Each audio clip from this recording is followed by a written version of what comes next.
Chapter 1031 Antcatomy Part 2. Given the nature of the ants as a social insect, one with a particular obsession toward the care and rearing of their young, it may be understandable, even expected, that they would focus so intently on education. However, the depth and complexity of their methods is astounding, no matter how one thinks about it. Even among monsters, not all are born with the same interests and passions, and this is especially true for those above a certain threshold of intelligence. The colony were quick to realize this fact and naturally sought to implement measures that would not only accommodate, but maximize the potential of this difference. Thus was born the concept of differentiation. Certain ants excel at one task, whereas others are lacking in this area. The colony quickly identifies these gaps and moves to specialize their curriculum from the earliest moment possible. Using this method, the ants are able to find the most suited path for an individual and guide them along it within days of that hatchling emerging from its cocoon. Excerpt from Antication, Teaching and Learning, Pedagogy Among the Ant, by Carlyle Magron. Congratulations, hatchlings, Poppant praised them, her antennae wiggling with joy. The 20 young members of the colony preened under her attention, basking in the approval of the tender who had cared for them since they were eggs. That was quite an achievement. I am extremely impressed with all of you. A new Antcatomy record for a third day clear. Of course, there are things we can improve on and each of you will need to write a 4-page report on what you can do better next time when we get back. The hatchlings cheered. Now off we go. With that cheerful declaration, Poppant began to march back to the colony, her pheromones wafting happily behind her as the 20 tired but excited ants marched in their wake. Well, 19 of them were tired but excited. One of them was frustrated and disappointed. The movements had been slow, her orders had been late and the firing discipline had been sloppy. It may have been a record-setting pace for the third day of training, but Solent was far from happy. Imperfections were everywhere, she couldn't think of a single maneuver that the group had executed without flaw. And that knowledge burned in her like acid in the gut. As the ants returned to their chamber, they marched under the great and watchful eyes of the eldest, carved into the ceiling above. The statue had been updated recently to ensure it depicted the oldest and greatest member of the colony in all of their current glory, colossal in size and regal in posture. Solent cringed away from those judgmental eyes. The eldest demanded each ant in the colony perform to as high a standard as they did, at least, that's what the tenders had told her. She knew that so far, her broodmates had utterly failed to meet that standard. It couldn't be allowed to stand. After Poppant had led them through their drills, rehashed several key moments of the fighting, and inspected each of their written essays, Solent produced 20 pages of dense pheromone lines for hers she left to allow the hatchlings to enjoy their 8 hours of rest. Before her siblings could settle in for torpor, Solent stepped forward. "We aren't performing well enough," she declared. They turned around and faced her in the center of the chamber, antennae wiggling with surprise. "We aren't?" one of her siblings asked. "Didn't we just get a record? I thought that meant we were doing well." "We're working hard," another piped up. "Our teacher is proud of us," another said. Solent slashed those words away with a swipe of her antenna. "And, didn't you all just write a report of all of the things we did?" "Wrong. Didn't Poppant just demonstrate a long list of mistakes that we need to improve on tomorrow? How can we possibly say that we are doing well?" She clacked her mandibles in irritation. "And I'm not excusing myself from this criticism. If anything, I've been the one making the most calls, and many of those were either late or unclear. If anyone is performing the worst in the group, it's me." "That's not true. My aim has been extremely poor," one hatchling lamented. "I lose the timing when we change formation," another sighed. "I tripped over my legs when dashing, I hoped nobody noticed." "I noticed. Damn it. The point is," Solent declared, trying to get them back on track, "that our current rate of improvement isn't enough. Even if we turn around and set another record tomorrow, I don't think we should be satisfied. Unless we perform flawlessly, we should never be satisfied. Are you suggesting we skip, sleep, and practice?" Solent recoiled in horror. "What? Never. I'm saying we need to use our training time more effectively than we have been. Our focus hasn't been sharp enough, our drive not committed enough. If another group would work their carapace off for the colony, then we need to work until our muscles melt." "For the colony," the hatchlings roared in response, their eyes blazing. When Poppant came to greet them after they woke, she was a little unnerved to see the cold, burning light in each of their eyes. It was normal for ants in the colony to be fervently dedicated, they worked themselves as hard as they could and took pride in it. In fact, manic dedication to the family was absolutely the standard that each hatchling possessed from the moment they were born. But this, focus, was something else. "Gee, good morning, hatchlings," she greeted them. "Are we ready to work hard again today?" Instead of the normal cheers and calls she would expect from her charges, she got only steely, determined glares. They were so unified. When they marched out to mealtime, they moved as a perfect unit. They radiated an intimidating aura as they ate, unnerving the hatchlings around them, unsure what to make of this cold and laser-focused group. Once they reached the farms, they trained with a brutal and cold efficiency that Poppin had never seen before. Often, when she gently pointed out an error, the ant in question had already begun to correct it, and apologized to the whole group as they did. Whenever this happened, the rest would nod firmly and carry on as if the mistake had never occurred.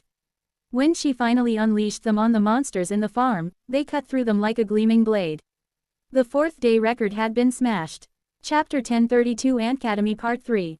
Postgraduate, or postgraduate, education was another concept the colony adopted in a manner very differently to most other societies. While it is normal for there to be scholarly communities, such as the Tower, who accept only the finest minds and greatest learners into their ranks, those who are able to make the most of these opportunities are very few in number. It has been noted many times that only the wealthy can afford to tutor their children to the exacting standards expected of these institutions. A farmer's children will be put to work on the farm as soon as they are able, seldom completing even basic education. This lopsided representation amongst the scholars of most empires leads to bias and gaps in thinking, with those lacking in material understanding of common tasks called on to devise policy or advise on matters they do not comprehend. Among the colony, further education is available to any ant who wants it. Once a hatchling has completed their training, they will be a Tier 4 monster with a set caste and a well-understood list of capabilities and responsibilities. At this stage, most of them will journey to those places where their skills are needed, ready to contribute and join the general workflow of the colony. Some, however, choose to remain and pursue ideas and concepts until they are satisfied. Perhaps only the ants could tolerate this generous attitude, since they are always supremely confident the studious hatchling is working to better themselves or the colony rather than shirking work. Excerpt from Antication, Teaching and Learning, Pedagogy Among the Ant, by Carlyle Magron. Poppin observed as the hatchlings watched the battle unfold below them. Like shadows, they clung to the ceiling, hiding themselves amongst the folds in the stone as dozens of monsters fought desperately beneath them. They weren't completely passive, though. Whenever it seemed that one combatant would overpower the other, an ant would intervene, firing acid down to help swing the fight back to a neutral playing field. In this way, they dragged out the battle until every combatant was exhausted and injured. Fruit ripe for the plucking. Dragon claws. Solent bellowed. The hatchlings moved seamlessly through the maneuver, sliding into 4 columns of 5 each and collapsing on the prey from the flanks. Their jaws flashed as each 5-ant unit worked seamlessly in tandem, scything through the monsters with brutal efficiency. It wouldn't be a time record, due to the nature of their strategy, but it was certainly the most effortless victory she had ever seen. This group was acting differently than expected. She would need to make a report. "Well done, hatchlings," she praised them with genuine affection. "An excellent strategy, and one you executed so well. I'm particularly impressed with how well you were able to deploy your acid, and with such accuracy. We've been working on pairing spotters and shooters to try and improve our aim," one hatchling explained. 2 sets of eyes are better than 1, after all. Allow the enemy to defeat themselves. Solent nodded with satisfaction as she looked down on the waiting biomass. "Why should we fight when our enemy is strong? Instead, we make them weak, and then strike. This seems like a viable way to do battle." "Oh, it absolutely is," Poppin agreed, though not always feasible. "Now, scurry down there and eat. Don't let any of it go to waste. Then come back here to me, I have an exciting announcement to make." The hatchlings hurried to do as she had told them, ensuring they divided the food as evenly as they could. It was almost time for them to evolve for the first time, after they'd formed their cores the previous day, and it was paramount that each member of the group achieved a full set of mutations. When the food was consumed, they returned to their teacher. "Now, in light of your achievements, it has been agreed by the tenders that you will be granted special cores for your evolution." She clacked her mandibles joyfully. "Isn't that wonderful?" Rather than the exuberance she had expected, the hatchlings simply nodded, a cold and determined energy rising from them as their eyes glinted in the dim light. "No time like the present," Poppin said, not losing her bubbly positivity for even a second. "Let's head back to the chamber, the cores should be ready and waiting for us." And indeed they were. Enough cores to max out every one of the 20 hatchlings and then a special core for each of them, giving them the best possible start to life. An exciting opportunity to be sure, and not one that they would waste. Before they touched them, the hatchlings ensured that they had maxed out their mutations first. The ants settled in and absorbed the cores needed to reach the limit for their tier, then eyed the special cores warily. "No need to worry," Poppant assured them, "it is certainly painful and uncomfortable, but I have something that might help." Humming cheerfully, she deposited a cup of tea in front of each hatchling, and then, with a wink, stirred in a teaspoon of sugar for each of them, deftly manipulating the cutlery with her mandibles. "I've always found a spoonful of sugar helps the special core go down," she announced. "Drink as you absorb, and then evolve straight away." They did, grimacing with discomfort as their cores swelled beyond the size that was normally acceptable. Once the task was done, each of them quickly fell into slumber as they selected their evolution and customized it to their own desires. A few hours later, 20 superior hatchlings awoke, appearing not that much different from before, but brimming with potential. Solent examined herself carefully, noting every change to her status, and found she was pleased with what she saw. This evolution didn't provide the greatest benefit at Tier 2, but would start to pay off from Tier 3 onward. That meant securing further records and competing against the rest of their broodmates would be more difficult in the short term. She relished the challenge. Chapter 1033 Antcademy Part 4. All in all, there is much we can learn from the colony's approach to training and teaching their members. I'm aware that many dismiss the studies and examination of the ants' methods as inapplicable to any other, non-monstrous race, but that simply isn't the case. Because the ants don't only teach themselves, they welcome and teach their allies also. The Ant Riders, the devastating cavalry unit formed of human, Golgari, folk, and even one example of a Brathian rider and ant, mount, are a perfect example. Interviewing those who chose to become members of this respected and renowned brigade, it quickly became apparent the respect and admiration they had for their ant tutors. Many spoke of the harsh and unforgiving nature of the training that demanded the riders meet the same standards as their chosen ant allies, but reported how effective and motivating the monsters were. The training is almost universally seen to result in a rapid development of skills and abilities related to the unique class. That would be enough for most, but trainees are not permitted to leave the Antcademies until they have met the truly exacting standards of the colony. My greatest frustration is that all members of the brigade that have been spoken to refuse to detail the exact methods used in their training. Perhaps some secret techniques are utilized and the colony refuses to spread their knowledge. Regardless, the existence of this successful program speaks volumes to the efficacy of the ant methodology. Excerpt from Antication, Teaching and Learning, Pedagogy Among the Ant, by Carlisle Magron. Are you ready to tunnel BAAAAAALLLLL? Solent did her best to ignore the humans going wild around them. It had been vaguely explained to her what they were here for. Entertainment of some sort. Apparently, this training exercise was popular to watch even amongst the colony deeper in the dungeon, which surprised her somewhat. As she understood it, this drill was an excellent test of cooperation and strategy, something her broodmates excelled in. Which was lucky, since they were currently weaker than their competition. Box formation. Prepare the dragon claw. Solent yelled to her allies as the chaos across the field began to resolve itself. The two front lines smashed into each other, chitin grinding on chitin as the largest and strongest ants in both teams pushed as hard as they could.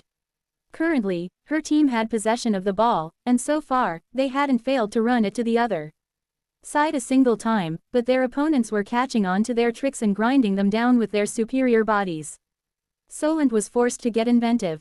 Tea time on the left flank. She called from her position perched on the stone ball and watched as her team flowed to execute the stratagem. Farland, the fastest member of the team who had recently named herself, feinted left, then right, before attempting a shoulder charge against the juvenile scout who was marking her. With her well-trained dash skill, thoughtful leg mutations and agility, combined with Solent's formations, and maneuvers that maximized those strengths, Farland had been their main scorer in this game. Now, she was tightly followed by at least one opponent at all times. Followed by another quick superior hatchling, Farland attempted to push hard into open space, only to be checked at the last minute. Straining too hard, the hatchling went down in a brutal fashion, legs flailing as she collapsed. Solent winced. That had looked dreadful. Farland is down, injured. Reinforce the center and we'll push down the right side. Her squad moved seamlessly to shift their pressure to the other side of the field, acting with complete trust in her instructions. Their faith warmed her heart, but her mind remained razor-focused on the game. They couldn't fail. She would never fail. In the middle of their line, Summit was the rock that anchored the formation and they pivoted around her. After a nasty spill on the left side, Team Tiny is looking to shift the play. Can they score yet again, even without their star runner? Solent wished the humans would be a little more quiet, there had to be 1,000 of them up there. She was trying to concentrate. Every minute shift, every tiny adjustment was caught by her as she hyper-focused on the field of play. There was no excuse for mistakes, and no reason for them. She could see the opponents were beginning to sense victory. With their larger bodies, they were starting to grind down the center, pressing Summit back step by step.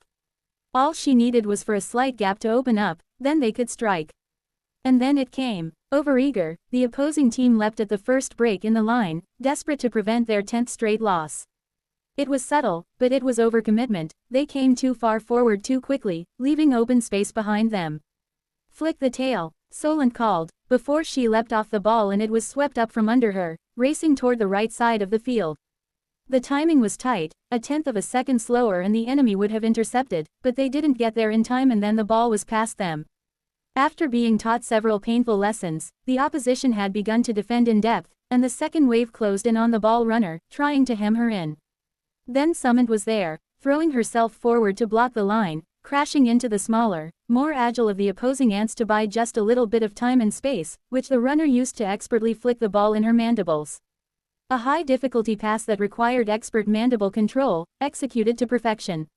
The ball traveled from the right side, through the center and onto the left, where it landed in the waiting grip of Farlant. She was finally unmarked. The nimble ant sprang to her feet and dashed forward in an instant, putting her incredible speed to good use. Caught unawares, the opposition could only watch the speedy ant complete the run, taking the ball across the line with ease. Solent watched the play unfold with a cold gleam of satisfaction in her eyes. She had made the team's greatest strength appear weak, and the opponent had fallen for it completely. An unbelievable pass has snatched victory from the jaws of defeat. The unmarked speedster has scored the easiest run of her life after the miracle play. Chapter 1034 Antacademy Part 5. Resource distribution amongst the young in the colony is far more generous than one might expect from ants. Of course, grubs are given high priority for food, ensuring they grow into their full potential in the proper time. Hatchlings always form a core before evolving to Tier 2, and they always do so with maxed mutations. Naturally, this requires a tremendous amount of biomass. That phrasing doesn't really do justice to the reality. The colony requires an ocean of biomass on a daily basis, not just to fuel the growth of the young, but to feed the millions and millions of grown ants. Vast tracts of dungeon are routinely swept clean by them, with an efficiency that none can rival, but even that isn't enough. Other solutions, such as the aphid herd, are required to extract additional biomass in unconventional ways in order to make up the shortfall. Cores, of course, are the true limiting factor. The colony would love to have each and every ant evolve with flawless cores, fully reinforced and with a special core absorbed on top, but it simply isn't possible. There is only one type of ant who is given this luxury as a matter of course, the queens.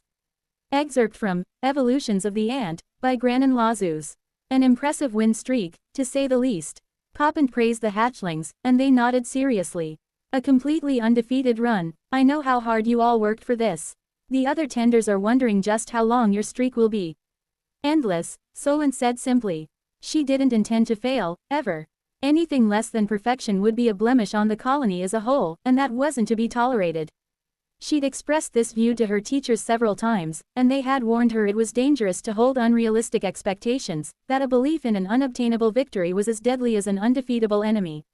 What they had said was wise, yet Solent knew, deep down, that if there was a chance to win, she would find it. The longer the training course went on, the more her ideas were put to the test, and the more they were proven correct. The soldier trainers told her to be more direct, less reliant on trickery and deception. The general trainers said her strategies were too elaborate, with too many points of failure. The scout trainers said that she couldn't always rely on perfect information. The mage trainers said that as they and their opponents grew stronger, the battlefield would become too difficult to predict. The carver trainers said she couldn't be smart enough to foresee every outcome. The shaper trainers said her allies weren't pets and couldn't always execute her intentions flawlessly, and the healers told her that victory without sacrifice was the ideal, but often unattainable. Even still, she would win. The more her confidence grew, the more her broodmates believed in her. An unshakable unit with complete trust in each other, a group with complete and total knowledge of the capabilities and intentions of every other member. Our victory is determined by our training and preparation, Solent said to Poppant. Every advantage we use was honed there. Poppant looked down on the little superior hatchling, her antennae waggling cheerfully.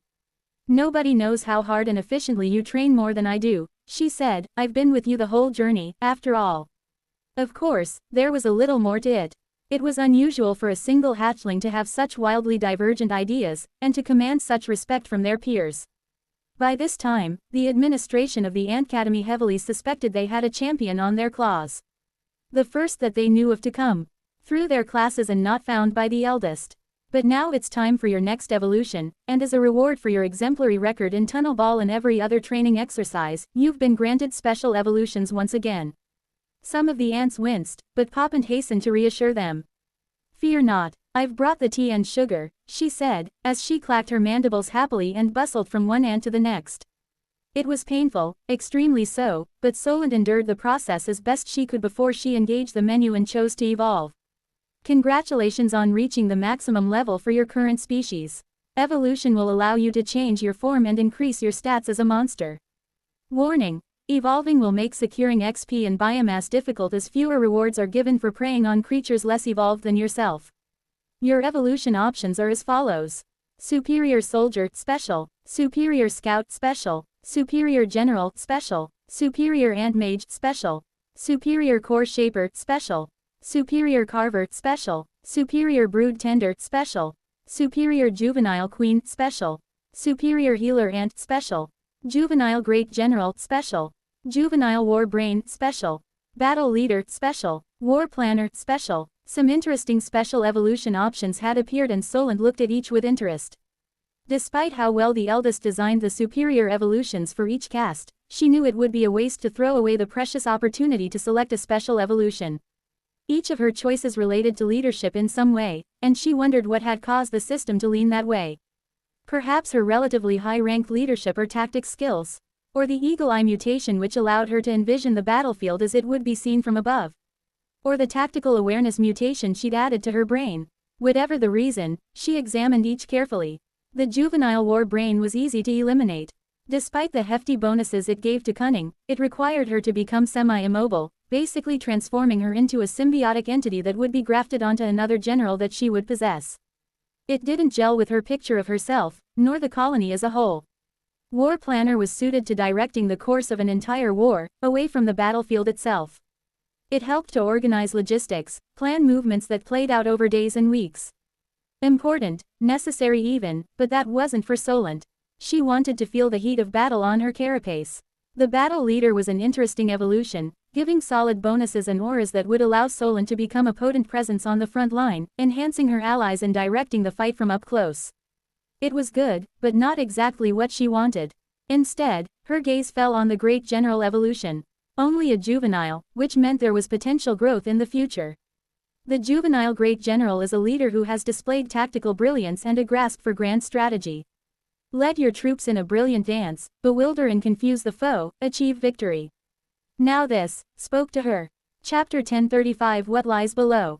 Rip and tear, rip and tear, rip and tear. Holy moly, I'm getting sick of all this ripping and tearing.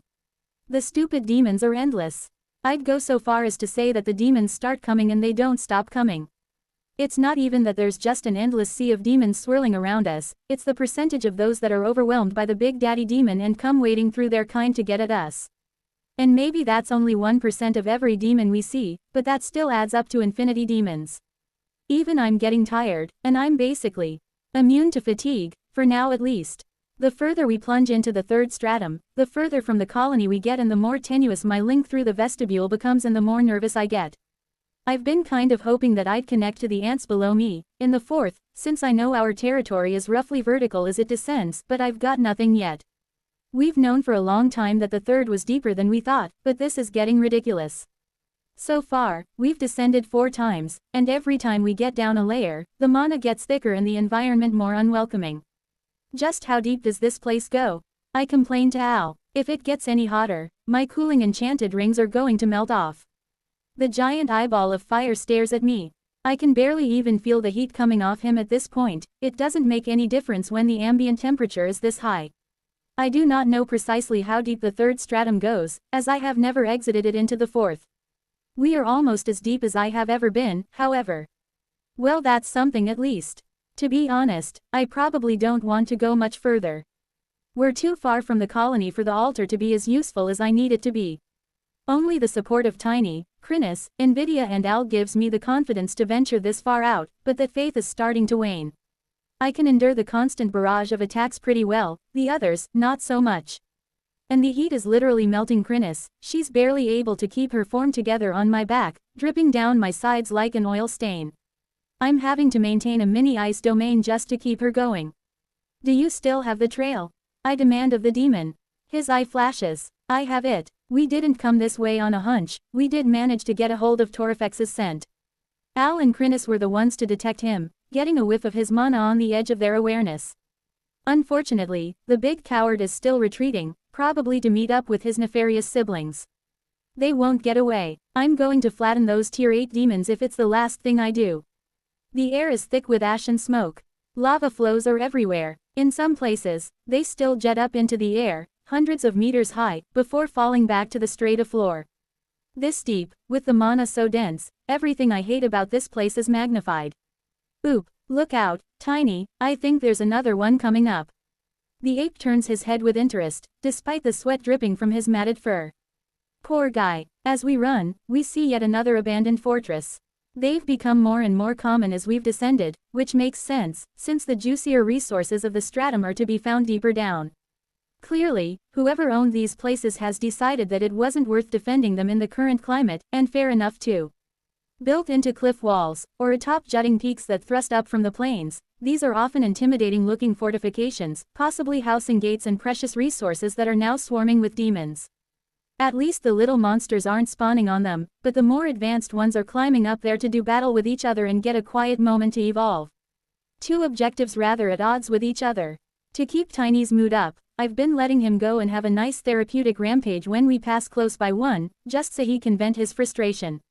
All this running with too little battling isn't good for the big ape's mood, and it's a real downer when he starts pouting all over the place. I think we'll cut close by this one, I tell him, so go and have some fun. Nvidia, back him up, would you please? I wills SSSSS. Fight, Tiny cheerfully announces before he starts bounding off, electricity sparking from him. I watch him go before turning my attention back to our surroundings.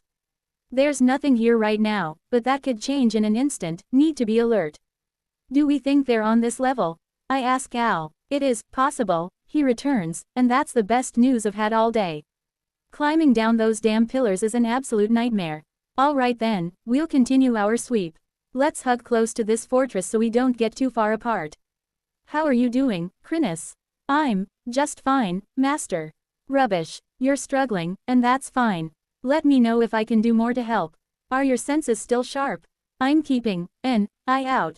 Excellent. That's all you need to do, alright.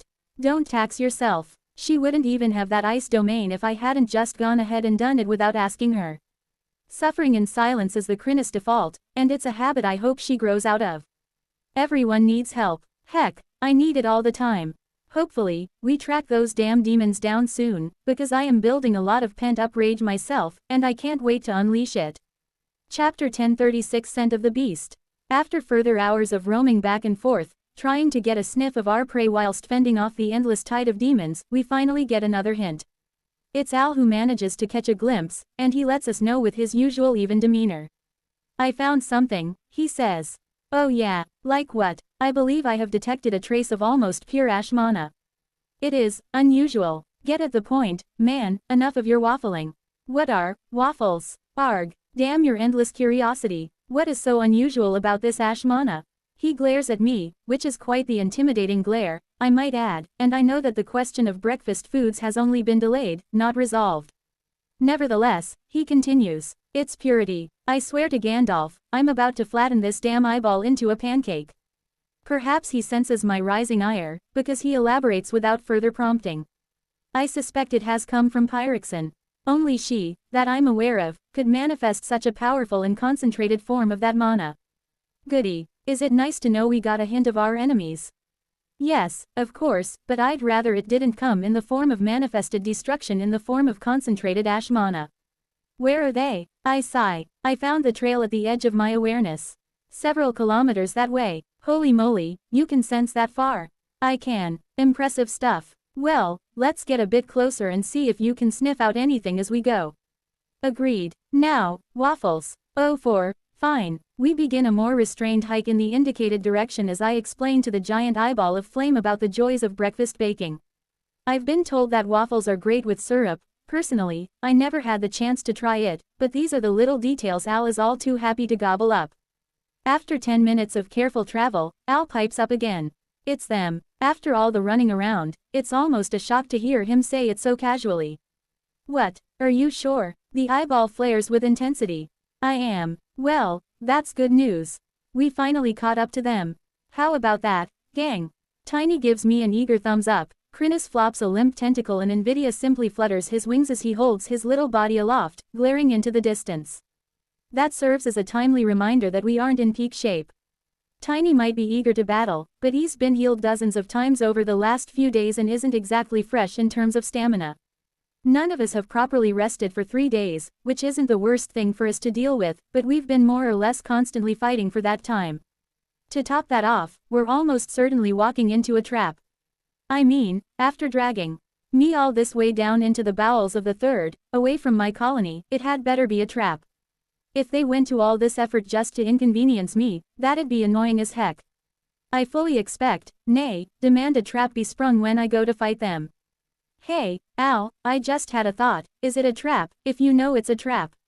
He stares at me. I'm unsure what you mean. I mean, is the element of surprise an essential component of a trap, or is it a trap regardless? Al just looks confused, so I let the matter drop. We've been doing our best to restrain our mana signatures, Al and I sharing the burden of handling tinies since the big ape can't do it for himself. As we draw closer and closer to the spot Al has detected our fearsome trio, we redouble those efforts. Not that it's hard to spot us if someone wanted to. Amongst the seething ocean of demons, we stick out like a sore thumb. I'm huge, for one, and we're covered in a moving purple dome of energy that flattens everything around us. Could I bring down the gravity domain in order to make us less conspicuous? Yes I could. Will I? There is no way in heck I'm bringing that thing down. We'd be swept away in a tidal wave of nibbling demon larvae. No way, no how. We creep forward until we crest a ridge of stone, and there, below us, lies a basin filled with dense, burning hot mana, with thick clouds of ash and smoke curling through it like a malevolent snake. Even the larvae don't seem to want a part of that basin, since it's one of the precious few places the ankle biters don't appear to spawn. Master, Chrysalis wheezes. I can sense the enemy. You mean those 3 gigantic demons in the pit? Yeah, I can see them. And no, not them. We are surrounded. Interesting. I look behind and I can't see anything except the seething tides of monsters.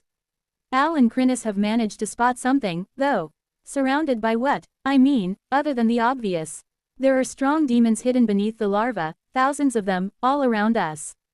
Oh, thank goodness. For a second there, when I saw the 3 big demons down in the basin, I'd feared the worst. Thankfully, they didn't let me down. The trap is a bit simple, a little basic overall, but hey, kudos to those demons for being willing to hide beneath the nasty little biters. Alright then, we see them, they see us, I assume, it's time to get down there and get to business. Tiny, you are not allowed to start fighting until I tell you, alright? He looks disappointed but nods. You do realize these monsters would rip you in half without blinking, right? They're 2 tiers more evolved than you. He shrugs. Whenever I can't decide if you're brave or stupid, I talk to you and the answer becomes crystal clear. Let's go. Chapter 1037 Face to Face except no faces. In the center of the basin stand the 3 biggest, ugliest, most vicious-looking demons I've ever clapped my thousands of lenses on. Torifex looks much as I remember him. A brutal, gigantic monster who towers over the rest of us, even tiny, smoke billowing from his back and curling around his feet. Now that he isn't moving around as much, I can see a little more detail of the big guy. His skin kind of looks cracked, with burning light shining through, as if he's got lava running through his veins. Those jackalish features aren't any more appealing than they were before, and his wickedly curved claws tipping each of his 4 arms don't look any nicer than they did before. His sisters, if anything, are worse. Pyroxene is hard to even look at.